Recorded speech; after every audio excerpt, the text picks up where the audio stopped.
YouTube, DanOttawa here, the best 3rd/4th tier Pokemon Go battler in the world, coming at you with everything you need to know about how this PvP championship came to be.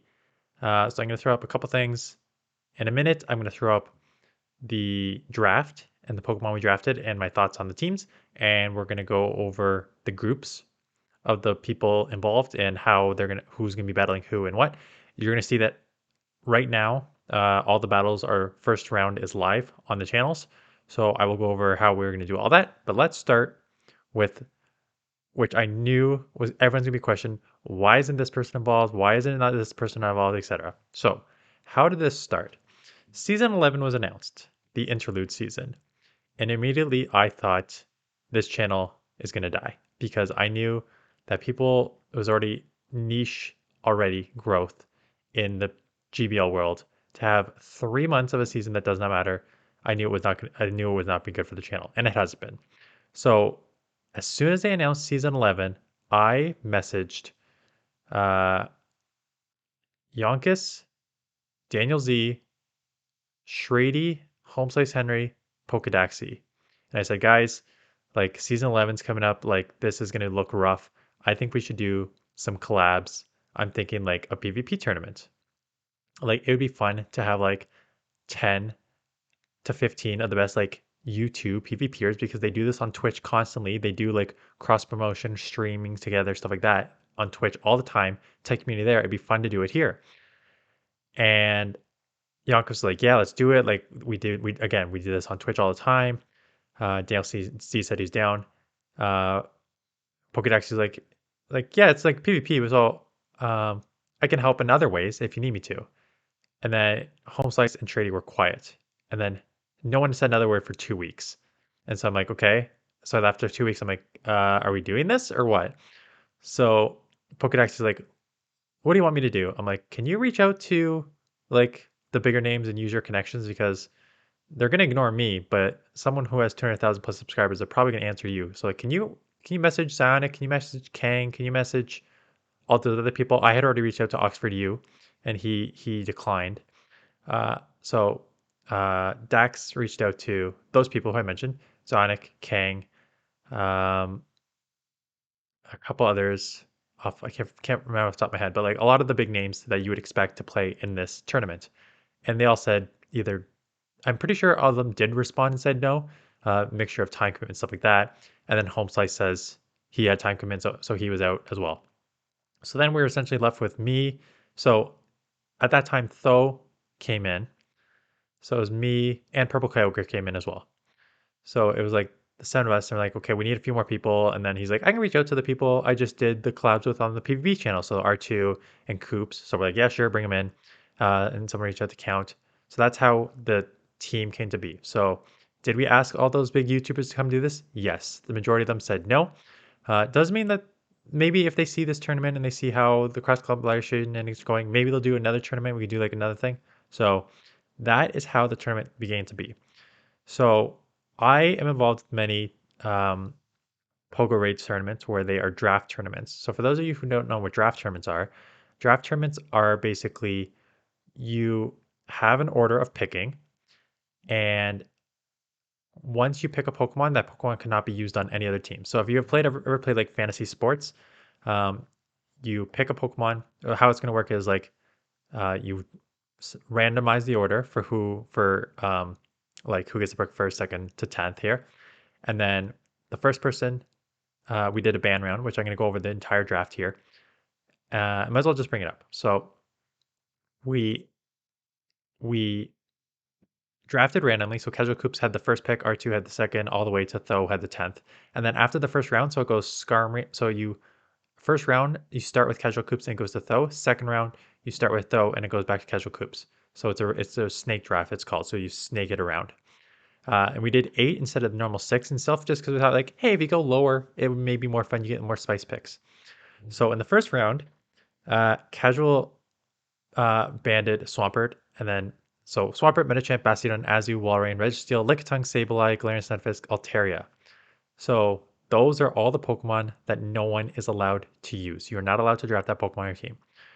So round 1, Casual started Skarmory, then we go Hypno, A Marowak, Scrafty, Umbreon, Melmetal, all down the line. And then as you can see, looping back, round 2 started with Tho, who went Mandibuzz. So teams of 8. Um, so I thought it'd be fun.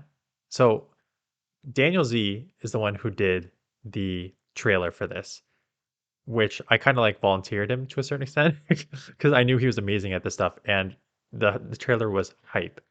And what you may not have noticed is the transition of the Pokemon are the Pokemon on our teams. So you kind of already know what the teams are, and the battles out today, you're going to see what they are anyways.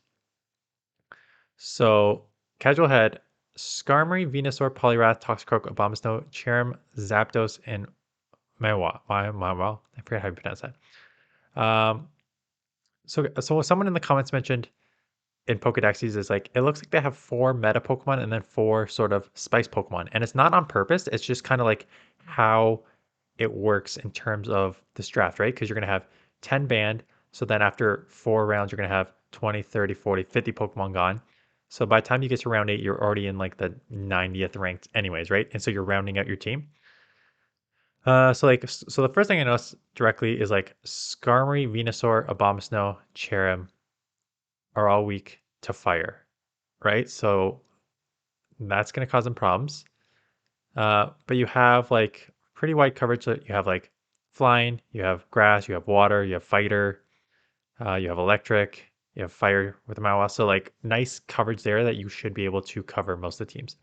R2 has Hypno, Machamp, Vigoroth, Pidgeot, Drifblim, Sandslash, Slowbro, and A Grimer. Right? So Hypno was an old school favorite, and when you have most of the steals gone, like banned, Bastiodon, Registeel, um, and I'm assuming Glaring Stunfisk too, gone. Hypno's there. Double fighters, Machamp and Vigoroth. So at least they're not double weak to Charm, right? And then Pidgeot was your flyer there. Ice slash Ghost for Driplin. Sand Slash with the new Community Day move. Psychic there for Slowbro. So as you get down, it's like more unique Slowbro and Agrimer. Agrimer can be sneaky fun. Um, it's a pain in the butt to go against, quite honestly. So Count has a Marowak, Galvantula, Vic, Lapras, a Raichu, Haunter, a Sandslash, and Slurpuff. So obviously a Marowak, Galvantula is a nice combo. They do have like Haunter, that can kind of like I'm worried about not worried about, but like they don't have like a pure like fighter on this team, right? So you can to a certain extent with like Vic just do damage there. So we'll see how that goes. Seeing if there's any like common weak a ground like Haunter and Raichu would be double weak to ground, but you have like a and Marowak too, so a lot of ground weaknesses. But you have 8 Pokemon, so you can maneuver around there. Kyogre goes Scrafty, Cofagrigus, Meganium, Wiggly, Empoleon, Tropius, Stunfisk, Zweilous. So I really like this team. It's a nice, well-rounded team. Uh, Scrafty has like one of the best like fighters, counter users. Cofagrigus can be, as long as you don't see like a dark type Pokemon, you should be good. Obviously, you have your Charmer in there. You have Empoleon, which is nice for water. You have your Grass in there. You have Stunfisk, which the fact that Unova Stunfisk dropped that low into round 7, that's a sneaky good pick in my opinion, that low, just because like the coverage you will have. Again, Registeals and stuff are already banned, so it doesn't have as much play against what we have drafted, but it's pretty good. Yonkers team bulk. Um, so I'm nervous here because Yonkers is obviously one of the best players in this tournament, right? Um, I saw a lot of people comment. It's like, oh, I think the top 4 are Yonkers, though, Daniel Z, and Purple Kyogre. And I'm like, yeah, that's fair. I agree with that ranking. So Yonk is obviously one of the best in the world. So the fact that he has Umbreon, Cresselia, Diggersby, Mantine, which are like 4 extremely thick, and then he stole Ryan Swag's. Then I don't want to mispronounce it. And then has Gyarados, Primeape as your counter user, and Ho-Oh. So like Umbreon, Cresselia, Diggersby as like a super thick core is going to be very difficult to beat right off the top, in my opinion. So you're going to have to like Umbreon and Diggersby is double weak to fighting. So if you have a fighter, you could be okay there, but he obviously has answers otherwise. So Daxi goes Melmetal, Whiscash, Drapion, Noctowl, Frostlass, Obstagoon, Sylveon, and Marshtop. So like a Before there's Galarian Stunfisk, there was Melmetal. Voice Catch, like a nice Mud Bomb. Drapion, one of the best safe swaps there. Noctowl has play. Frostlass, again, a Frostlass is amazing safe swap too. And then you have like a Dark Fighter, and then you have a Charmer. So it's a pretty well-rounded team, in my opinion. Frostlass, Drapion, nice safe swaps that he can use either way. I drafted a Ninetales, Jellicent, Pelipper, Beedrill, Munchlax, Ninetales, Hitmontop, and Electrode. So my thought process behind my team is I started with a Ninetales because, in my opinion, so you're allowed to switch your charge moves in between uh, like matchups, but not within games. So like if I'm against Tho, I have to use either Charm or Powder Snow the whole time. And then when I go face the next person, like Daxi, I can then change it if I want to, but you can't change it mid game. So I choose A9 just because it's a pretty good Pokemon. It has such wide coverage, if with a Charm or Powder Snow, depending on your opponent. So that's why I chose it first. Jellicent is pretty solid Pokemon in general. And then like I need a safe swap, so I had Pelipper, but that makes me double weak to Electric already. So Electric is going to be a bit of an issue. I see that. Beedrill, I wanted a Poison user for Charmers. And I wanted something with Drill Run. Like the Drill Run 2 is a nice coverage move. Munchlax is a second safe swap. Like I'm taking the Pelipper or Munchlax as safe swap is a pretty good option. Ninetales was, I've done like 7 videos on Ninetales now of just how much of a beast it is. Great against Charmers, Grass, stuff like that. Hitmontop I've done a couple videos on as a nice like counter user. And Electrode, same thing, underrated safe swap in my opinion. So should have okay coverage. I see the double electric weakness there. But I have like a fighter, I have fire, I have water, I have charm slash ice, I have electric. So I have like a pretty well-rounded team in my opinion. Ryan Sway goes defense Deox, which didn't I can't, when he made that pick, I'm like, do we not ban defense Deox? Like that's a pretty late pick to make it. So like good for him. So Dugong, Talonflame, Greedent, Skuntank, Superior, Gramble, Steelix. So Deox is already like a problem right off the top. Dugong's a nice big safe swap. Same with Greedent, right? Dugong or Greedent. Both weak to fighting, but both pretty solid safe swaps. Gramble is a charmer to deal with if you are weak to fighter. You have a fire there. You have a charmer there. You have a dark there. So good coverage, right? Daniel's Eagles Mew, Surfetch, Victini, who he loves, Golbat, Gorgeist, Fortress, Berserker, who he loves, and Lantern. So a lot of people he loves on this team. So team will love that he has. Mew is going to be like, depends what he has, like a safe swap. Domination. Surfetch is a really spammy, hard hitting. Victini, I don't think I've ever used Victini, but I know as the fire it hurts. Golbat as the poison user. Gorgeist as like as a ghost. And then like a steel, a couple steals there. So interesting team. I'm not seeing like any. I guess Gorgeist is half grass as well, so that's okay. Lantern can be water or electric, right? So having those Pokemon, what's good about those Pokemon that have like that's why like a Ninetales can be Charm or just straight ice. Lantern can be electric or water. Like I like those Pokemon in these drafts where you can like switch one of the fast moves and it does difference. And then Tho, another likely front runner. Nidoqueen, Mandibuzz, Trevenant, Politoed, Magzone, Hitmonchan, Ferrothorn, Charizard. Um, and right off the bat, like so the Mandibuzz, Nidoqueen, Trevenant core. How did Trevenant drop to what was the 40th pick?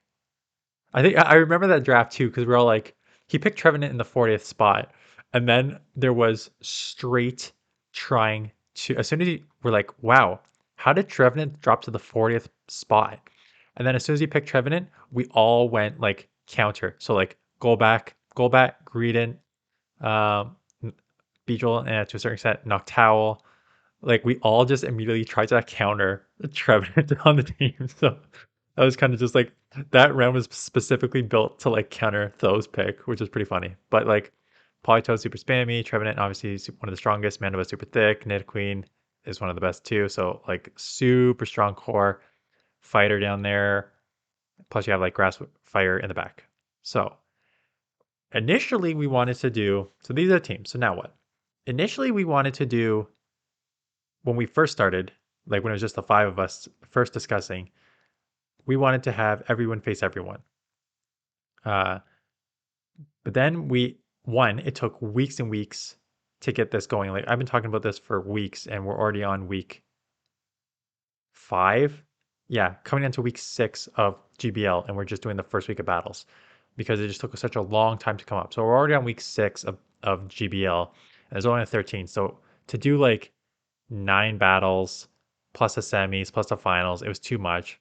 You're already bleeding into like that's 3 months. You're bleeding into April, May, like end of June there already. That's summertime, right? So we decided to do groups of 5. So you play everyone in your group and then the 2 best records come out of each group. So the first place in so here are the groups.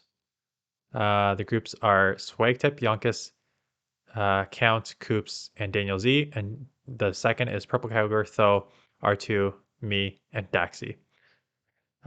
So the first ranked, so we're gonna face, so you face everyone in your group. So I will have 4 matchups. I'll face Dax, R2, Tho, and Purple, and same thing. Like everyone faces everyone in the group, and then the best record, battle wins and match wins comes out.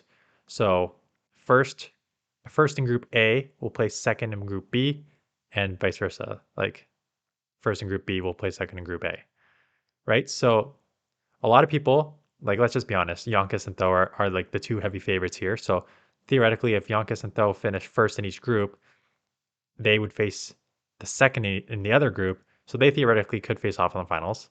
Like that's happening too. But I think they're actually pretty even because I don't know, like Swag Tips is more like IV stuff. So I don't know how he has the battler. And same with Count, he does more general stuff.